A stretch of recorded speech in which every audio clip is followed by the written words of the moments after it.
Bueno, seguimos con la función operacional, en este caso para una fuente exponencial. Habíamos quedado por acá. Bueno, en general tenemos que si la entrada es del tipo exponencial, la salida va a ser siempre el h por la entrada, por la misma entrada, es decir, la respuesta será proporcional a la entrada si B1 de t es exponencial, va a ser del tipo exponencial también. Y la salida debido a la fuente va a ser h evaluado en SG, donde SG es la frecuencia del exponencial multiplicada por la exponencial, siempre que el denominador evaluado en SG sea distinto de 0. Por ejemplo, en este caso, sea una función exponencial, si x de t es de tipo exponencial, el xg por e a la sgt, donde xg y sg son constantes, la salida, que es h de p por x, será de esta forma, y la respuesta debido a la fuente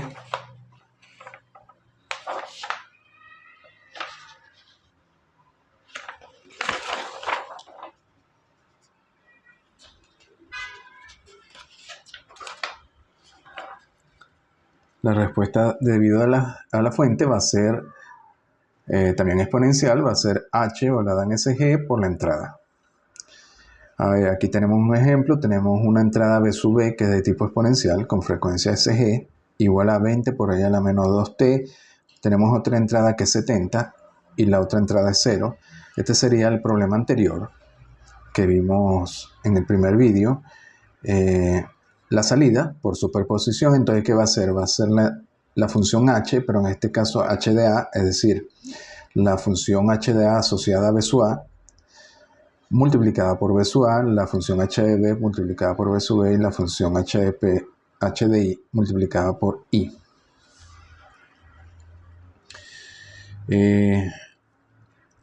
Habíamos visto en el problema anterior que h de a es de este tipo, h de b era esto y h de i esto. La entrada a es constante, 70 aquí. Como trabajamos con función exponencial, como esta es constante, podemos ponerla en la forma 70 por e a la 0t. Es decir, sería una exponencial con frecuencia 0. Y la entrada b sub b, que es 20 por e a la menos 2t, este sería el módulo, y la frecuencia sería menos 2. Entonces la salida, debido a esa fuente, va a ser la entrada, que es 70 por 1 entre el denominador, en este caso evaluado en 0 porque esta entrada es constante, y la entrada debido a b sub b va a ser la función b sub b, que es 20 por e a la menos 2t multiplicada por h, pero ahora va a ser evaluada en p igual a sg igual a menos 2. Si hacen eso, necesitan del 0, del menos 2, y pueden hallar entonces la salida, y va a ser una salida constante más una salida exponencial. Como ven, esto se reduce a pura álgebra. A ver, seguimos aquí. Vamos a ver un ejemplo. En este caso nos dicen este circuito demuestre usando la ley de corriente de Kirchhoff en el nodo A que I es igual a esto, en la parte B demuestra que I es igual a esto y uso los resultados de A y B para encontrar la ecuación diferencial que relaciona B sub A, B a las fuentes B1 y B sub 2. Bueno, aquí es un problema donde nos piden relacionar en la salida B sub A, B en función de las entradas B1 y B sub 2. Aquí se trabaja con el nodo A. Tendríamos esta corriente más esta saliendo igual a 0. Despejan y hallan la primera parte. Luego la segunda parte que lo hacen, trabajan con la otra ecuación que sería I igual a esto, I1 más I2. Es decir, I sería igual a B sub A B entre 1/2 más I2, que sería igual a la corriente del capacitor. Entonces hallan la segunda ecuación y luego usando estas dos ecuaciones hallan la ecuación diferencial que relaciona la salida, simplemente álgebra, B sub A B a la entrada. Quedaría una ecuación aquí diferencial en función de B1 y B2. A ver, en este caso tenemos un problema de capacitores. Nos dicen la red escalera capacitiva mostrada A calcule B entre B0. La salida B entre B0 tenga la relación entre I y B0. En este caso tenemos varios capacitores. Lo primero que hacemos es calculamos B sub n en función de B0. ¿Por qué? Bueno, porque una vez que tenemos B sub n, podemos hallar rápidamente relacionar B sub n con B0. Lo que vamos a hacer es reducir estos dos capacitores, que están en serie, por tanto serían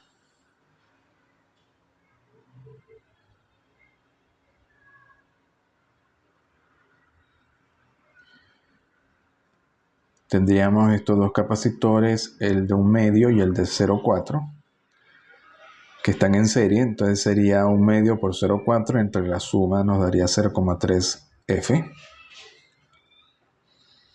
Esto sería, sí, a ver, puse 1/2 de F más esto, quiere decir que están en serie, ¿no? Entonces nos quedaría esta red simplificada, 0,3, 0,2. Luego estos están en paralelo, 0,3 en paralelo con 0,2, simplemente se suman, entonces daría 0,5. Y ahora ya podríamos hallar B sub n por este divisor de voltaje. Sería B0 como es capacitores, por esta capacitancia entre la suma de las dos. Entonces hallamos B sub n en función de B0.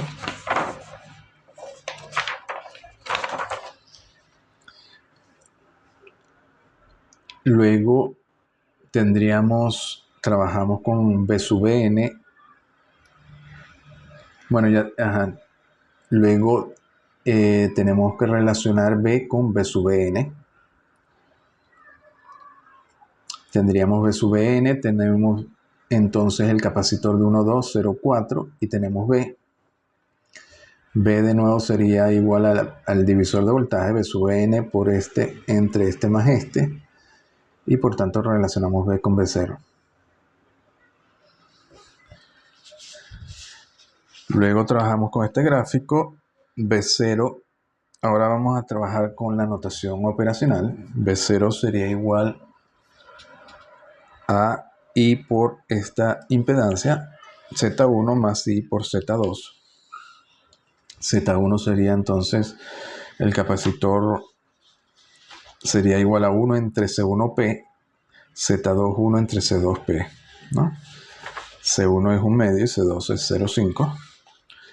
Así que hallamos B0 en función de I, que era lo que nos pedimos. Y podemos calcular, como tenemos B0 en función de I, aquí la entrada en función de la corriente de entrada, y como la red es capacitiva, podríamos relacionar y hallar la capacitancia equivalente vista por B0. Porque sabemos que entonces B0, si aquí hubiera una sola capacitancia, que sería la capacitancia equivalente, B0 sería igual a I por la capacitancia de ese capacitador equivalente, que sería 1 entre C equivalente por P. Y de aquí despejamos C equivalente y nos daría 3/8 de faradio. De hecho, podemos verificar que el resultado está bien, porque C equivalente vista entre A y N por la fuente B0 sería simplemente el capacitor de 1,5 y 0,5 en serie. Por tanto sería 1,5 por 0,5 entre 2, que coincide con esto. 0,375 es 3/8 de F. A ver, en este otro problema es parecido, pero con inductancias. Nos dice, calculen la inductancia equivalente entre A y B. Si L es 1/4, L1 1/2, L2 es variable, y también calcula el valor máximo y mínimo que LAB puede tener cuando L2 varía. En este caso L2 puede variar. Aquí trabajamos igual, solo que con inductores tenemos L1 en paralelo con L2. Por tanto es L1, L2 entre L1 más L2, quedaría en función de L2 porque L2 es variable. Luego tendríamos L más este equivalente, más L1 en paralelo con L2 en serie, sería entonces, esto sería L, que sería un cuarto más esto. Y eso ya nos da directamente la capacitancia, la inductancia entre A y B, sería el equivalente, vista por B. Luego, bueno, podemos ver los límites del equivalente cuando L2 varía entre 0 e infinito. Por ejemplo, si L2 es infinito, LAB es 0,75, y si L2 es 0, LAB es 0,25. Y eso nos da una idea de los máximos y los mínimos. De hecho, podríamos, como esta es la función del equivalente, función de L2, derivamos, igualamos a 0. Si hacemos eso, efectivamente nos da que L2 tiene que ser infinito. Es decir, estaríamos en el máximo, que es 0,75.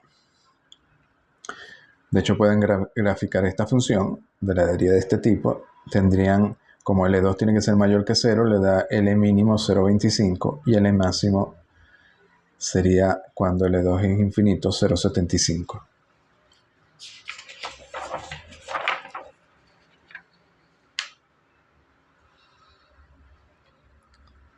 A ver, en este nos dice en el circuito, demuestre que A y su 1 es igual a esto. Luego lo mismo con B sub AN, I0, B0 y la impedancia. Todo trabajado con operacionales. A ver, aquí la primera parte tenemos el capacitor en paralelo con la resistencia. Hallamos la impedancia vista entre B y N. Sería la resistencia en paralelo con este capacitor, que sería 1 entre 2P su impedancia, que sería entonces este por este entre este más este. O tenemos aquí, ponemos Z entre B y N, ponemos entonces Z. El voltaje B2 sigue siendo este, porque es entre B y N. Y nos queda esta red simplificada. Aquí B2, entonces lo podemos ver directamente como I1 por Z. Y D1 nos quedaría entonces que I1 es igual a B2 entre Z, o B2 por esto, el inverso de esto. Y verificamos esto.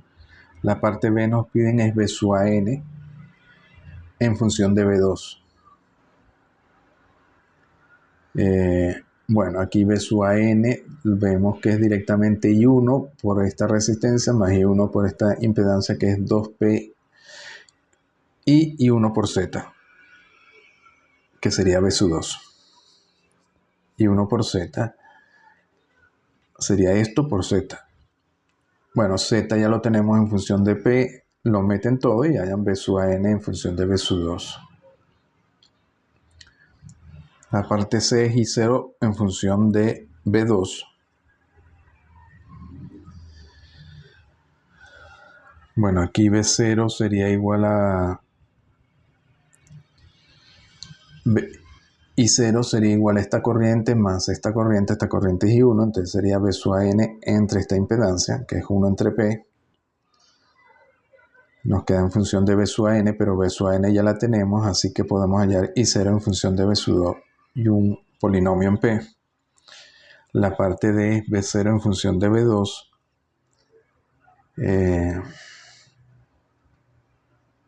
B0 sería igual a, lo trabajamos directamente aquí, B0 sería B sub AN acá, sería igual a B sub AN más 2 veces I0, es decir, la caída de voltaje aquí más esta caída, 2 veces I0 más B sub AN.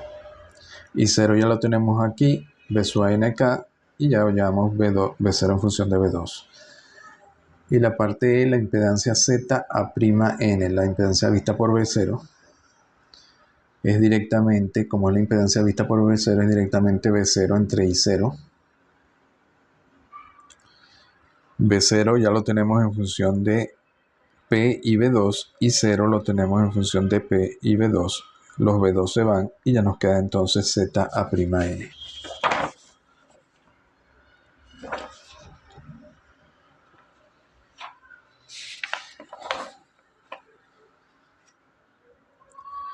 La parte, esta es la continuación de la anterior. Ahora nos dice encuentre la función forzada para la respuesta I0 de t. En este caso la salida es I0 y nos piden la función forzada si la entrada B0 de t es 1, si la entrada B0 de t es t, o si la entrada B0 de t tiene esta forma 1 más t cuadrado, o B0 de t es exponencial. Bueno, teníamos z de p es B0 entre I0 y 0 entre B0 es la inversa. Y fíjense que aquí ya tenemos directamente h de p porque entonces tenemos relacionada la salida, que es I0, con la entrada, que es B0. Entonces esto sería h de p. Y h de p tiene que ser el numerador entre el denominador, o I0 por d es igual a la entrada por el numerador. Y esta entrada por el numerador habíamos dicho que era la función forzada, en este caso para I0 de t. Es decir, I0 forzada de t va a ser igual a la entrada B0 por n de p por este numerador. Esta sería la función forzada asociada a I0. Luego hacemos todos los casos. B0 de t igual a 1 constante. Habíamos dicho que si era constante evaluábamos las funciones, los polinomios en P igual a 0. Así que esto directamente, si evaluamos en P igual a 0, con B0 de t igual a 1, esto lo evaluamos en 0, se daría solo 2, 1 por 2, 2, daría 2. La parte B, B0 de t igual a t, la función forzada es n por B0, B0 en este caso es t, n es esto, y en este caso estamos multiplicando t por p.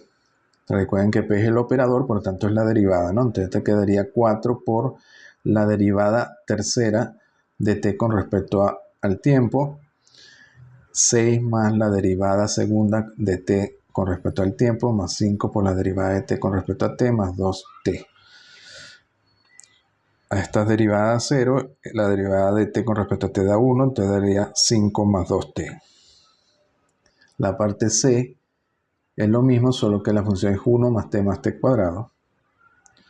Bueno, en este caso vamos a necesitar, como necesitamos n de p por b0, vamos a necesitar b0, b0', b0 segunda prima y b0 tercera prima. Hacen n de p por b0, igual que aquí, y por tanto la función, eso es directamente la función forzada. Quedaría 19 más 12t más 2t cuadrado. Y la parte d, que es una exponencial, habíamos dicho que la función forzada es la entrada por n, pero n ahora tenemos que evaluarlo en la frecuencia de la exponencial, que en este caso p es igual a 1. O sea, esto hay que evaluarlo en p igual a 1. Simplemente evalúan esto en p igual a 1 y hallan la función forzada.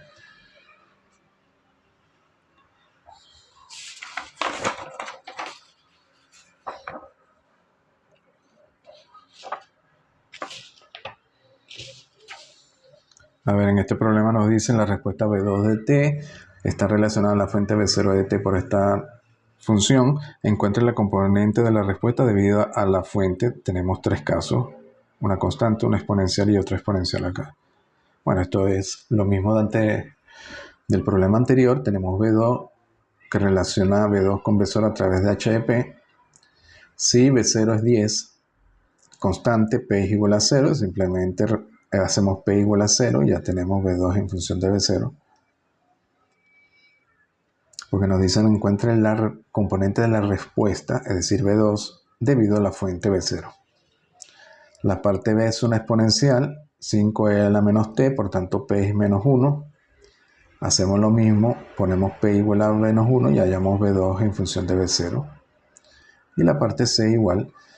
Ahora P es igual a menos 4, evaluamos con P igual a menos 4, y fíjense que en este caso la salida es 0. A pesar de que la entrada no es 0, sino del tipo 10 por e a la menos 4t, la salida puede ser 0. Tendríamos el caso que habíamos dicho de que la función forzada podría ser 0, aun cuando no todas las entradas son 0, como en este caso. Una entrada distinta de 0 podría producir una función forzada igual a 0. Bueno, lo dejamos aquí y seguimos en el próximo vídeo.